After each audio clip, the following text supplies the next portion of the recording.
This episode is brought to you by TriStar Trust Bank. The biggest revelation for me is that it's important, I think, not just for me, but for all of us as artists, to give ourselves permission to play in our practice. Because I think, at least for me, I often get wrapped up in, well, how is this relevant to the ongoing narrative of art history or art critical theory? How does it play into that larger scope versus, am I just happy making? Welcome to the Saginaw Art Museum podcast. The COVID-19 pandemic is altering the usual routines of people around the globe and around the block. As practices of social distancing and self-quarantine are implemented, artists are finding new ways to adapt to the changing landscape.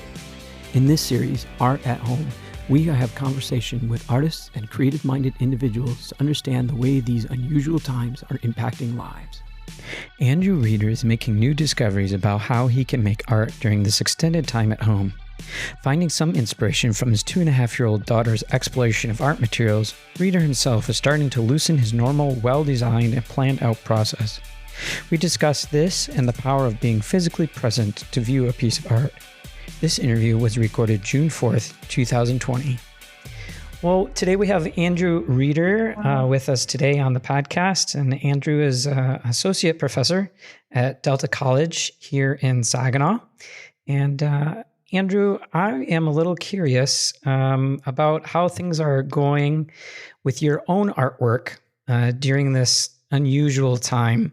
Maybe you can describe a little bit of what kind of art you generally make, and maybe we'll take it from there. Well, thanks for having me today. It's great to talk with you about this subject. My own work tends to have kind of a social political take on it, or that tends to be the content. I go back and forth on how much I want to really emphasize that content or how much I want to reveal that to the viewer. It tends to be a mix of figurative and abstraction. And it tends to be mixed media. I like to use a lot of different tools, a lot of different medium. A lot of spray paint. Typically what I've been doing for a long time is combining spray paint and oil paint. That's what I used for the mural at the Saginaw Art Museum. That's been a favorite combination of mine. I've been moving more towards water-based media, including spray paint. I've been working with an acrylic-based spray paint more for both my own health and also just in terms of the versatility of water-based mediums. And as an instructor there at Delta, do you have space there that you've been using to make your art, or have you been making art in other places? Prior to the pandemic? I have a studio at home. We have a detached garage that is heated, so that makes that handy in the wintertime. Has running water. So both my wife and I have used that as a studio space. And it's nice that it's detached, because even though we don't necessarily leave home to go work in the studio, we do have to leave the house. So that kind of creates a nice separation between workspace and living space. So typically that's where I do most of my work. Occasionally there's been times where I have used the space at Delta to either work, not necessarily work on my own stuff, but if I start a demo for a class, I can't just start it and not finish it. I have to finish the piece. So I've used the space at Delta in that regard. Yeah. Tell me a little bit more about, this separation between your studio space and your home space. Have those lines blurred a little bit since the shutdown orders have been implemented? We hear about people working from home in different ways during this time. How has that changed for you, or has it changed for you? It has. I'd say the biggest shift for both my wife and I, and this, we are parents of a 2.5-year-old little girl. So when she was born, that definitely changed our artistic practice in general. And then when she in her toddlerhood and she became more mobile, that also changed things. But I'd say since the start of the pandemic, and we have been really full time with her and kind of finding time to do our own jobs from home in between taking care of her and kind of trading off between duties. That's put a limit on the studio time for sure. I'd say probably I'd probably do more practice of doing watercolor paints and crayons alongside with my daughter than I do necessarily on my own pieces. But that has been fun too. Yeah, that collaboration with the youngest of the artists, right? Yeah. Does your daughter spend time in your studio spaces as well? Is there sort of a mutual relationship, or is like that off limits? I think I tried to keep it off limits for a while, but that ended up being kind of a futile effort because she sees us going in there and she wants to know what's in there. And then when she enters into that space, basically this other structure, it's this, whole magical place of new discoveries and what are these tools and what is all this, material and these images and creations, scattered all about. So it's a limited time that she's allowed to go in there. At some point, we would like to create a workspace for her in there. But she definitely loves to go in there and discover and explore.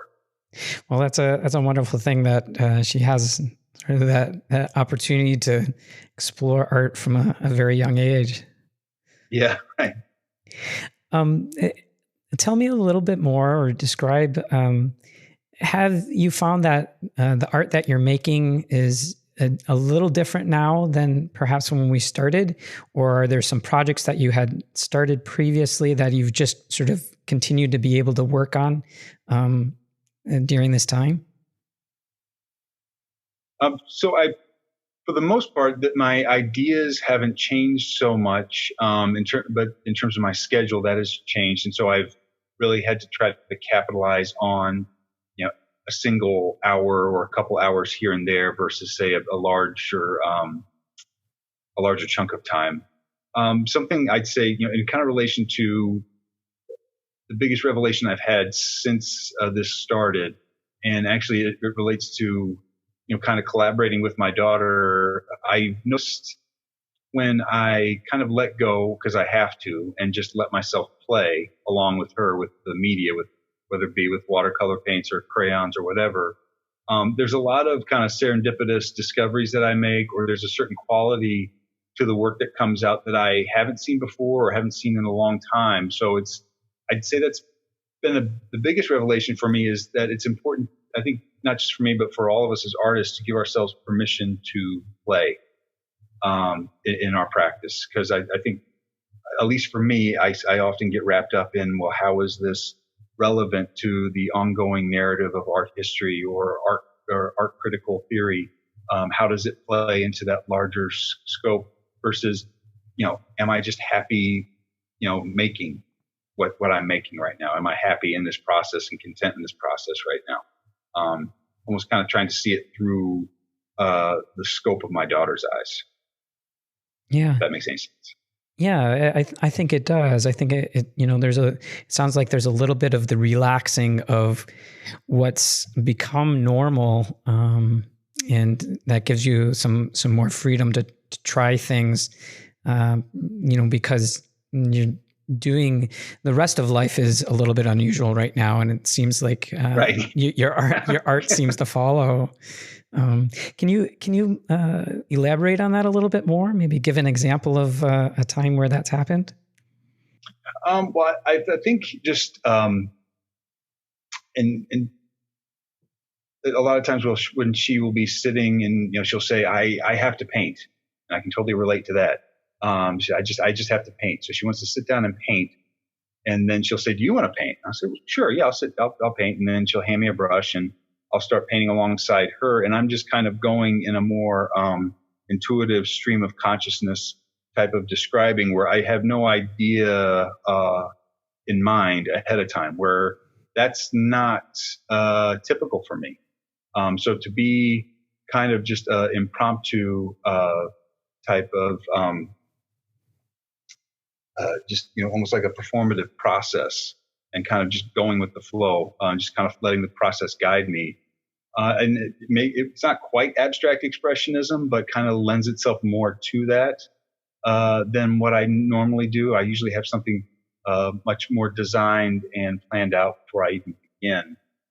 So that's a much more freeing experience to kind of explore that. And then it just gives me a kind of a revelation about how I typically approach my work. And is that not to say give it like a value judgment of right or wrong, but is it necessary to always begin that way?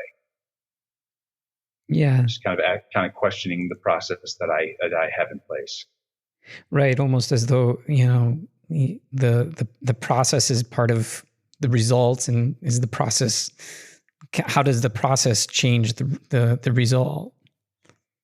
Right. Yeah. Right. Yeah. My own kids, sort of along that same lines, sometimes I wonder, like, why are you coloring this green? Like, why did you pick green as your color? Just, and who knows what goes on in the mind of the child sometimes, but it sounds like Right. a pretty interesting thing that you have going there. Tell me a little bit more about what you're hopeful for moving forward. We're entering a time where there's a relaxation of a lot of the restrictions that have been in place. Is there some things that you are really missing right now in your art life that you want to participate in that you haven't been able to do? Something that I would say, if there's anything that I have missed or I've been concerned about for experience as an artist, is to actually be in the physical presence of other artists' work. I think there's obviously lots of opportunities with virtual exhibitions, and and in terms of sharing through social media and online exhibitions. I know a lot of museums are making great strides and great efforts to make their collections accessible online, which is no small thing. But it's something that even with my own students, I've made a point to make trips to the Saginaw Art Museum with my Delta classes, to the Flint Institute, and a big part of that, and I preface each of the trips with this, it's really important to see the physical object, to be in its presence, because it's a different action than looking at an image in a art history textbook or looking at an image on a screen. It's just, there's a different interaction, a completely different interaction that takes place. So my hope is that we are able to regain and maintain that network of exhibitions and giving people the opportunity to experience work in person. Yeah, I hear what you're saying in that respect. In my position here, a lot of times I'm designing flyers or posters for upcoming exhibitions, and I'll be looking at the digital images, Right. and then the actual piece will come in, and it'll be a completely different experience in terms of understanding its size and how it fits onto a wall, and being able to look at it maybe from a different angle than that straight on glowing screen. So I hear you in that respect. Right.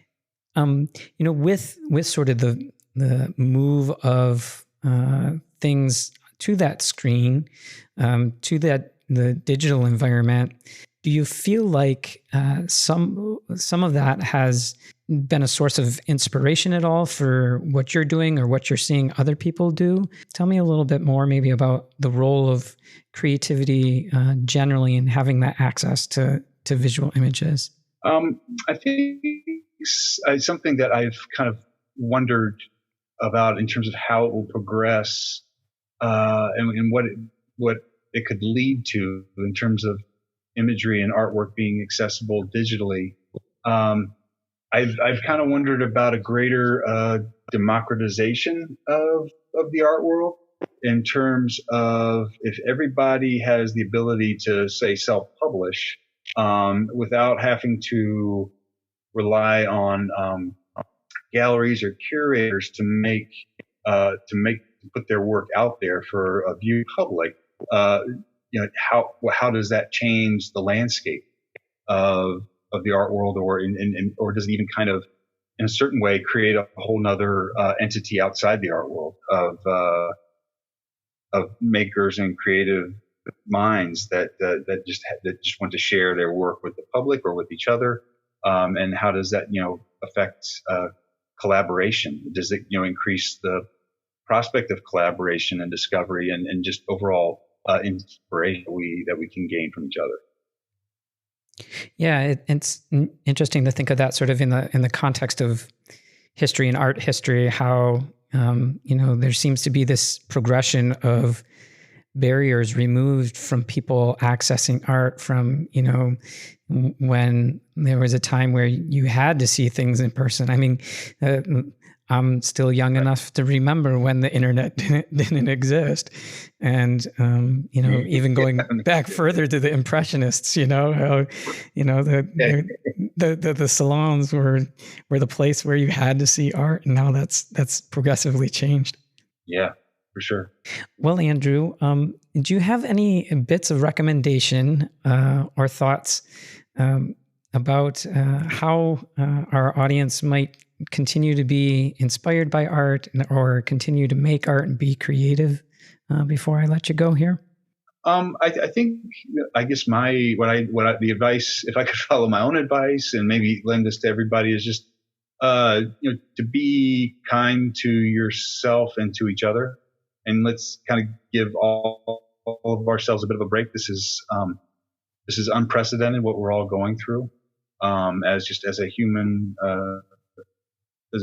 collective. So I think it's important to, I think for artists and creative minds to, seek out your own practice as kind of a refuge and almost like a soothing for the soul. And those who are consumers of art to, really be encouraging to those who create and supportive of those, artists that you follow and art as you possibly can through social media and through online formats. Well, thank you again. And I'll look forward to hopefully being able to see more of your work in person once we get through this, and appreciate your perspective here today. Well, thank you, Thor. Thank you for listening to the Saginaw Art Museum podcast. You can stay connected with the museum through our website and social media channels. We invite you to become a subscriber of this podcast or become a monthly contributor to the show to help us carry out our mission of providing art for all.